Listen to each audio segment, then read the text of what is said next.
आज हम अपने प्रिय बच्चों को class 10th subject science chemistry का जो पार्ट है इसमें एक जिसका पहला चैप्टर है उसी पर आज चर्चा करनी है, जिसका नाम है केमिकल रिएक्शंस एंड इक्वेशंस, रासायनिक अभिक्रियाएं एवं समीकरण। इसी चैप्टर पे, ये चैप्टर नंबर फर्स्ट है, इसी चैप्टर पे चर्चा करना है। तो सबसे पहली चर्चा रासायनिक अभिक्रिया पर होनी चाहिए। केमिकल रिएक्शंस किसे कहते हैं? केमिकल रिएक्शंस किसे कहते हैं? ये रासायनिक अभिक्रियाएं क्या होती हैं?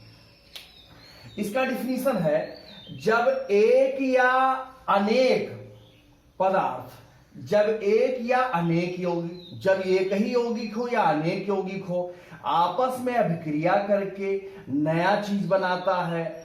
जो चीज बनता है उसे उत्पाद कहते हैं, और जो आपस में रिएक्शंस करता है उसे रिएक्टर्स या अभिकारक कहते हैं। तो जब एक या अनेक पदार्थ मिलकर के एक नया पदार्थ बनाए तो इस रिएक्शंस को हम केमिकल रिएक्शंस कहते हैं। जैसे हमारा ये है, ये 2 मॉलिक्यूल मैग्नीशियम है, ये ऑक्सीजन है। अब ये दोनों आपस में मिलेंगे, मिलकर के 2MgO बना रहे हैं, मैग्नीशियम ऑक्साइड। अब यहां ये रिएक्टर्स है, या इसको अभिकारक कहते हैं। अभिकारक अंग्रेजी में से रिएक्टर्स कहते हैं। ये भी अभिकारक है, और ये उत्पाद है, ये प्रोडक्ट है, ये प्रोडक्ट है। इस प्रकार से जब एक या अनेक पदार्थ आपस में अभिक्रिया करके एक नया पदार्थ बनाते हैं तो इस रिएक्शंस को हम केमिकल रिएक्शंस कहते हैं। अब हमें टाइप ऑफ केमिकल रिएक्शंस पर चर्चा करना है। कितने प्रकार के होते हैं chemical reactions? Type of chemical reaction पर चर्चा करना है। Type of chemical reactions. Chemical reactions कई प्रकार के होते हैं। इसमें जो 10th के सिलेबस में, हमारे सिलेबस में, कक्षा 10 के सिलेबस में जो चीजें हैं उसी चर्चा करते हैं। तो इसमें नंबर 1 है आपका कॉम्बिनेशन रिएक्शन। नंबर 1 है कॉम्बिनेशन रिएक्शन। कॉम्बिनेशन रिएक्शन, इसे हम एडिशन रिएक्शंस भी कह सकते हैं, योगात्मक अभिक्रिया भी कह सकते हैं। नंबर 2 है हमारा डिस्प्लेसमेंट रिएक्शंस। नंबर 2 है डिस्प्लेसमेंट रिएक्शन। इसको हम सब्स्टिट्यूशन रिएक्शन भी कह सकते हैं, विस्थापन अभिक्रिया इसको हिंदी में कहते हैं, या प्रतिस्थापन अभिक्रिया भी इसे कहते हैं। नंबर 3 हमारा है डीकंपोजिशन रिएक्शन। तीसरा है डीकंपोजिशन रिएक्शन। डीकंपोजिशन रिएक्शन, इसकी हिंदी है वियोजन अभिक्रियाएं या अपघटन अभिक्रियाएं इसे हम कहते हैं। नंबर 4 है डबल डीकंपोजिशन। नंबर 4 है double decomposition. Double decomposition reaction, ये हमारा 4था नंबर है, डबल डीकंपोजिशन रिएक्शन। और जो हमारा 5वां नंबर है वो है एक्सोथर्मिक और ये 5वां नंबर जो हमारा है वो है एक्सोथर्मिक एंड इंडोथर्मिक। इसे कहते हैं ऊष्माक्षेपी और ऊष्माशोषी अभिक्रिया। ऊष्माक्षेपी और ऊष्माशोषी अभिक्रिया, ये हो गया। और जो नंबर हमारा 6वां है वो ऑक्सीडेशन और रिडक्शन रिएक्शन है। Oxidation and reduction. अब हम इन जो 6 हमारे सिलेबस में है, इन 6 रिएक्शन पर हम एक करके सिस्टमैटिक चर्चा करेंगे। अब नंबर 1 चर्चा करते हैं कॉम्बिनेशन रिएक्शन। कॉम्बिनेशन रिएक्शन किसे कहते हैं भाई? एक पर चर्चा करेंगे। कॉम्बिनेशन रिएक्शन, सबसे पहले चर्चा किस पर होगी? कॉम्बिनेशन रिएक्शन पर। कॉम्बिनेशन रिएक्शन किसे कहते हैं? जब 2 या 2 से अधिक अभिकारक आपस में जुड़ करके केवल एक उत्पाद बनाते हैं, इसके साथ कोई सह उत्पाद नहीं बनता है, तो ऐसी अभिक्रिया को हम योगात्मक अभिक्रिया कहते हैं। फिर से एक बार, जब दो या दो से अधिक अभिकारक आपस में जुड़ करके केवल एक उत्पाद बनाते हैं, इसके साथ और कोई चीज प्राप्त नहीं होती है, तो उसे हम योगात्मक अपक्रिया कहते हैं। जैसे हमारा एग्जाम्पल है C+O2 येरो CO2 NH3, ये पहला एग्जाम्पल हो गया। दूसरा एग्जाम्पल NH3+ Cl येरो NH4Cl हो गया। और ये हमारा तीसरा एग्जाम्पल है CH2 double bond CH2+Br2 येरो CH2Br single bond CH2Br। ये सारे के सारे रिएक्शन कॉम्बिनेशन रिएक्शन के हैं। अब हमारा दूसरा रिएक्शन है डिस्प्लेसमेंट रिएक्शन। डिस्प्लेसमेंट रिएक्शन पर हमें चर्चा करनी है। ये नंबर 2 हमारा है डिस्प्लेसमेंट रिएक्शन। डिस्प्लेसमेंट रिएक्शन किसे कहते हैं भाई? ये डिस्प्लेसमेंट रिएक्शन इस पर चर्चा करनी है। डिस्प्लेसमेंट रिएक्शन क्या? विस्थापन अभिक्रिया। जब एक परमाणु या समूह किसी दूसरे परमाणु या समूह को हटाकर उसके स्थान पर स्वयं आ जाए, तो ऐसी अभिक्रिया को डिस्प्लेसमेंट रिएक्शन या विस्थापन अभिक्रिया या प्रतिस्थापन अभिक्रिया भी हम इसे कहते हैं। जैसे ये CuSO4 है। अब इसका अगर Fe एक सक्रिय धातु है, Fe से रिएक्शन करा दें तो ये कॉपर को हटा देगा, FeSO4 हो जाएगा और Cu हो गया। इसी प्रकार CuSO4 है, जिंक से अगर इसका रिएक्शन करा दें तो ZnSO4 हो गया प्लस Cu अलग हो गया। ऐसी अभिक्रियाएं डिस्प्लेसमेंट रिएक्शन कहलाती हैं, विस्थापन अभिक्रियाएं कहलाती हैं। अब तीसरे पर हमें चर्चा करना है, अपघटन या वियोजन अभिक्रियाएं होती है। तीसरे पर हमें चर्चा करना है नंबर 3 पर अपघटन अभिक्रियाएं। अपघटन अभिक्रियाएं या वियोजन अभिक्रियाएं या अंग्रेजी में इसे कहते हैं, अंग्रेजी में डीकम्पोजिशन रिएक्शंस। डीकम्पोजिशन रिएक्शन किसे कहते हैं? इसका परिभाषा क्या है? वह अभिक्रिया जिसमें किसी बाह्य कारक के प्रभाव से यौगिक अपने अवयवी तत्वों या छोटे छोटे यौगिकों में टूट जाता है, उसे डीकम्पोजिशन रिएक्शंस कहते हैं। यह अनुत्क्रमणीय अभिक्रिया है, यह इरिवर्सिबल रिएक्शन है। जैसे ये हमारा CaCO3 है, जब इसको हम टेम्परेचर देते हैं तो यह CaO और CO2 में टूट जाता है। ये डीकम्पोजिशन का रिएक्शन है। जो डीकम्पोजिशन रिएक्शंस होता है हमारा, वह जो है मुख्य रूप से 3 प्रकार का होता है। वो 3 माध्यमों से संपन्न होता है। इसी आधार पर इसे 3 भाग में बांटा गया है। इसके जो 3 भाग हैं हमारे 1, 2, 3, 1 भाग, 2 भाग और 3 भाग। पहला भाग है इसका, पहले का नाम है उष्मीय अपघटन, थर्मल डीकम्पोजिशन। पहला है थर्मल डीकम्पोजिशन। इसको हिंदी में कहते हैं उष्मीय अपघटन। ये हमारा उष्मीय अपघटन है। नंबर 2 हमारा है प्रकाश अपघटन, फोटोलाइसिस,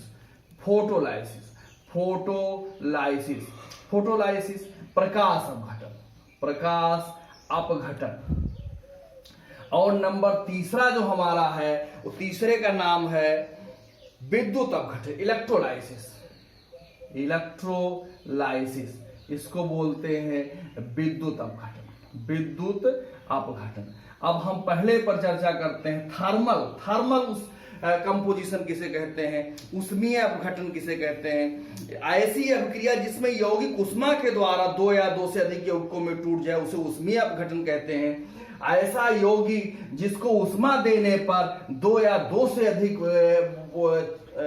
उत्पादों में टूट जाए, तो हम या 2 या 2 से अधिक यौगिकों में टूट जाए, तो ऐसे रिएक्शंस को हम थर्मल कंपोजिशन रिएक्शन कहते हैं। जैसे इसका एग्जांपल यही है, CaCO3 को अगर हम ताप दे दें तो यह CaO और CO2 में टूट जाता है। ये थर्मल कंपोजिशन का एग्जांपल है। और फोटोलाइसिस किसे कहते हैं?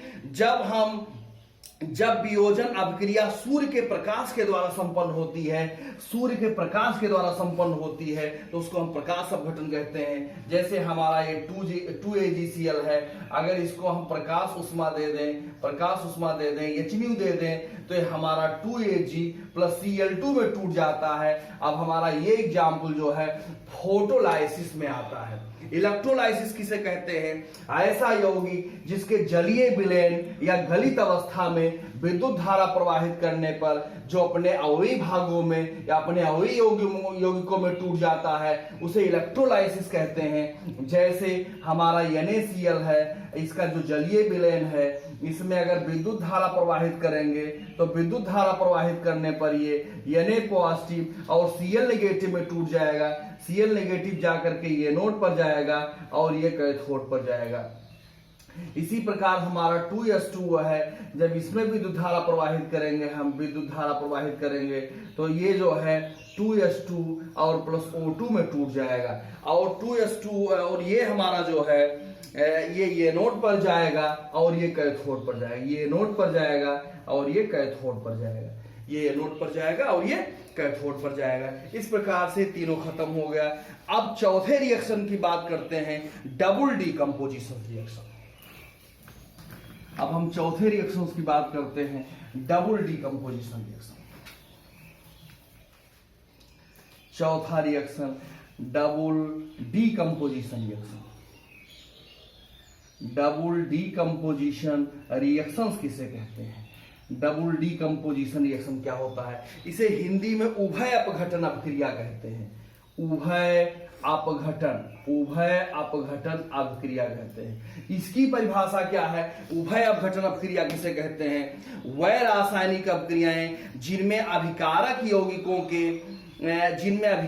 यौगिकों के आयनों अथवा मूलकों के परस्पर विनिमय द्वारा नए उत्पाद बनते हैं, तो उसे उभय अपघटन अभिक्रिया कहते हैं। वह अभिक्रियाएं जिनमें अभिकारक यौगिकों के आयनों अथवा मूलकों के द्वारा, जैसे हमारा ये सोडियम सल्फेट है, Na2SO4 है, और ये हमारा बेरियम क्लोराइड है, BaCl2 है। अब इस एग्जाम्पल में हम देख रहे हैं कि सल्फेट के साथ सोडियम लगा हुआ है और Cl2 के साथ बेरियम लगा हुआ है। अब हमारा क्या होगा? यहां सल्फेट SO4 के साथ बेरियम आ जाएगा, यानी BaSO4 हो जाएगा, और इसके साथ जो है Cl के साथ ये नहीं हो जाएगा, तो 2NaCl हो जाएगा। अर्थात इसकी परिभाषा है वह रासायनिक अभिक्रिया जिसमें अभिकारक यौगिकों के ये हमारा अभिकारक है, ये अभिकारक है, ये भी अभिकारक है। अभिकारक यौगिकों के आयनों अथवा मूलकों के परस्पर विनिमय द्वारा, आयनों अथवा जो है मूलकों के परस्पर विनिमय द्वारा। देखिए अभिकारक जो यौगिक है इसी में विनिमय होगा। जैसे SO4 के साथ सोडियम लगा हुआ था, इसके Cl2 के साथ बेरियम लगा हुआ था, तो अब SO4 के साथ जो है बेरियम आ गया और Cl के साथ सोडियम आ गया, तो इस ऐसा विनिमय जहां होता है उसको डबल डीकंपोजिशन रिएक्शन कहते हैं, उभय अपघटन अभिक्रिया कहते हैं। इसी प्रकार एक एग्जांपल और लेते हैं, ये हमारा है AgNO3, ये सिल्वर नाइट्रेट है। अगर इसका KCl से अभिक्रिया करा दें तो हम यहां देख रहे हैं कि NO3 के साथ Ag है और Cl के साथ K पोटेशियम है, लेकिन इसमें क्या हो जाएगा? NO3 के साथ K आ जाएगा, तो KNO3 पोटेशियम नाइट्रेट हो गया, और Cl के साथ Ag आ गया, तो AgCl हो गया। तो ऐसी अभिक्रियाओं को हम डबल डीकंपोजिशन रिएक्शन कहते हैं। अब हमारा पांचवा अभिक्रिया है ये एक्सोथर्मिक और इंडोथर्मिक रिएक्शन, उष्माक्षेपी और उष्माशोषी अभिक्रिया। एक्सोथर्मिक एंड इंडोथर्मिक रिएक्शन किसे कहते हैं? एक्सोथर्मिक अभिक्रिया किसे कहते हैं?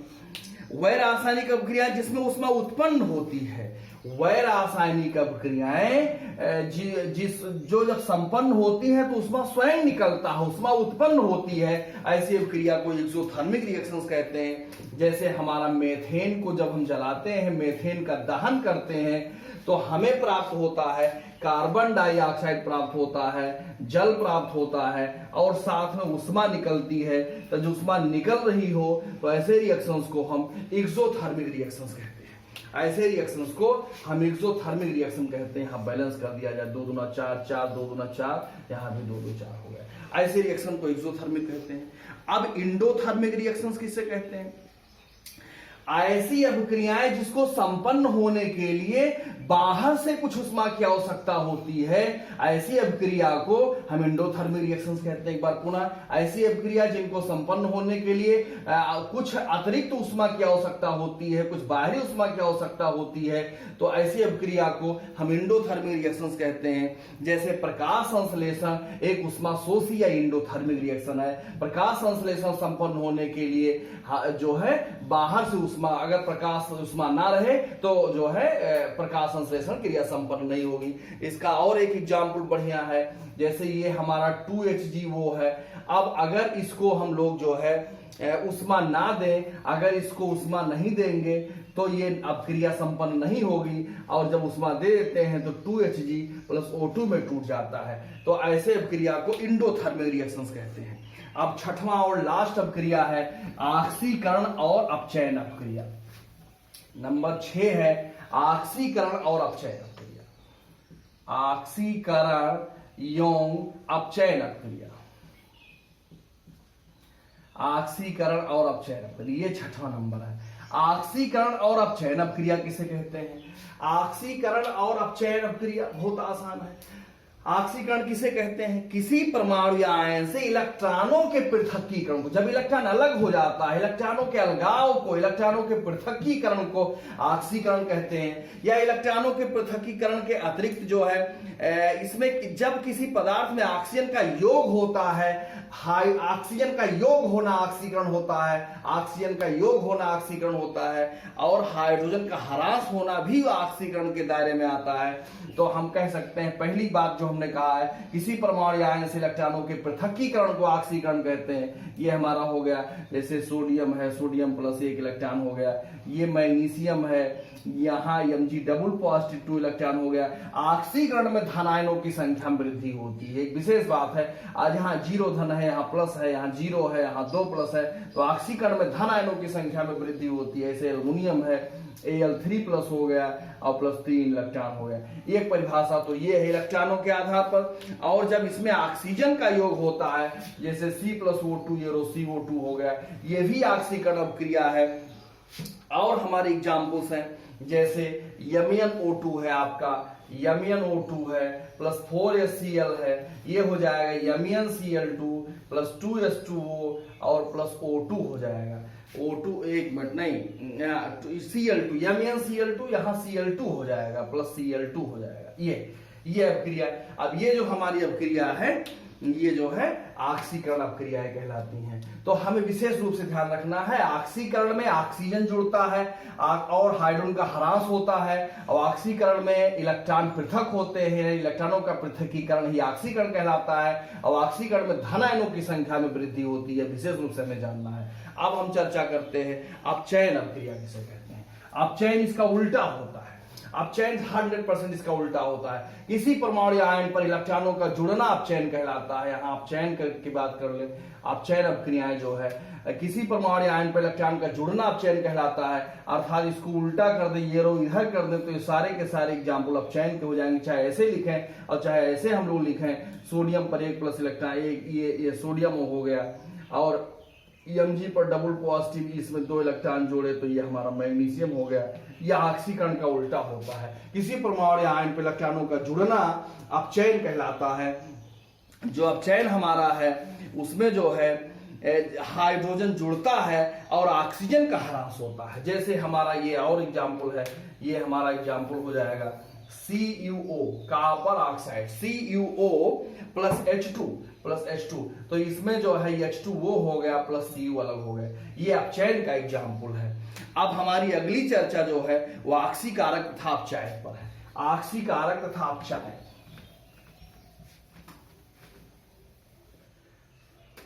ऑक्सीकारक तथा अपचायक। ऑक्सीकारक तथा अपचायक। ऑक्सीकारक तथा अपचायक। ऑक्सीकारक अपचायक, इसको अंग्रेजी में ऑक्सीडाइजिंग कहते हैं। ऑक्सीडाइजिंग कहते हैं। और इसको रिड्यूसिंग एजेंट कहते हैं, और इसको रिड्यूसिंग एजेंट कहते हैं। रिड्यूसिंग एजेंट कहते हैं। ये हो गया। आक्सीकारक अपचायक। जिसकी आक्सीकरण संख्या बढ़ती है उसे अपचायक कहते हैं और जिसकी आक्सीकरण संख्या घटती है उसे आक्सीकारक कहते हैं। इस बात को समझने के लिए सर्वप्रथम हमें आक्सीकरण संख्या निकालना सीखना होगा। इसको समझने के पूर्व हमें ऑक्सीडेशन नंबर पर चर्चा करनी होगी। ऑक्सीडेशन नंबर क्या होता है, ऑक्सीकरण संख्या किसे कहते हैं, बहुत साधारण है। किसी परमाणु आयन पर जो आवेश उपस्थित होते हैं उसी आवेशों की संख्या को ही ऑक्सीकरण संख्या कहते हैं। किसी परमाणु आयन पर जो आवेश उपस्थित होते हैं उसी आवेशों की संख्या को ही ऑक्सीकरण संख्या कहते हैं। जैसे ये सोडियम पर +1 चार्ज है, इसकी ऑक्सीकरण संख्या +1 हो गई। हाइड्रोजन +1 चार्ज, इसकी ऑक्सीकरण संख्या +1 हो गई। ऑक्सीजन की इस पर 2 माइनस, इसका -2 हो गया। पोटेशियम +1 होता है, इसका +1 हो गया। फ्लोरीन -1 होता है, इसका -1 हो गया। इस प्रकार जितने O2 पर कोई आवेश नहीं है तो इसका ऑक्सीकरण संख्या 0 हो गया। जैसे हमें KMnO4 में Mn का ऑक्सीकरण संख्या निकालना है तो पोटेशियम का हम देख रहे हैं +1 होता है, +1 रख दिया। Mn का जिसका ऑक्सीकरण संख्या निकालना होता है उसका x मानते हैं तो यहाँ x हो गया। इसका -2 होता है, 4 बार है तो +4 गुणे -2 हो गया। और इस टोटल कंपाउंड पर कोई आवेश नहीं तो 0 हो गया। तो A1 + x + माइनस का -4 × 8 बराबर 0। 8 में से 1 घटा x -7 बराबर 0, तो x बराबर 7 हो गया। इस प्रकार से ऑक्सीकरण संख्या निकाली जाती है। अब ऑक्सीकरण संख्या हमें निकालना आ गया तो हम ऑक्सीकारक और अपचायक बता सकते हैं। जैसे SnCl2 + FeCl3 SnCl4 + FeCl2, ये हमारा रिएक्शन है। इसमें हमें ऑक्सीकारक और अपचायक बताना है। अब हम SnCl2 में Sn का ऑक्सीकरण संख्या निकाले, +2 आया। SnCl4 में +4 आया। FeCl3 में +3 आएगा। FeCl2 में +2 आएगा। तो SnCl2 से SnCl4 हो रहा है, +2 से +4 हो रहा है। ऑक्सीकरण संख्या बढ़ रही है तो ये हमारा अपचायक हो गया। ये हमारा अपचायक हो गया। जिसकी ऑक्सीकरण संख्या बढ़ती है उसे अपचायक कहते हैं और जिसकी ऑक्सीकरण संख्या घटती है उसे ऑक्सीकारक कहते हैं। तो ये हमारा ऑक्सीकारक हो गया और ये हमारा अपचायक हो गया। यानी ये रिड्यूसिंग एजेंट है और ये ऑक्सीडाइजिंग एजेंट है। अब हमारी अगली चर्चा जो है वो है रेडॉक्स रिएक्शन किसे कहते हैं।